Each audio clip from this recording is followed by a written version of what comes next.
দেখো কত সবজি তুললাম আজকে। উচ্ছে পেকে গেছে, গরমে আর কিছুই ভালো লাগছে না। কিন্তু ভেন্ডি রোজ না তুললে হবে না। এত কচি এত সুন্দর ভেন্ডি যদি রোজ না তুলি, আর বাড়ির কোনো সার ছাড়া শুধু গোবর সার আর জৈব সার দিয়ে দেখো কত সুন্দর। দুদিন তুললে একদিন হয়ে যায়। গাছগুলো বৃষ্টি পেলে যা হতো না, কিন্তু কি হবে, আমাদের এদিকে কোনো বৃষ্টি নেই, খুব কষ্ট। ভিডিও করতে ইচ্ছে করে না।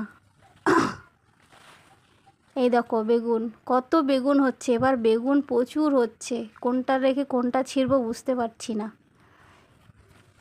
এইদিকে দেখো, এই একটা, এটা না তুললেই নয়, এগুলো একটু ছোটো জাতের।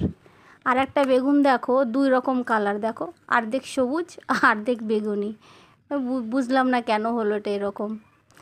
অনেক বড় বড়, এই দুদিন আগে ছিঁড়েছিলাম দুটো মাকড়া বেগুন, কত বড় হয়েছিল।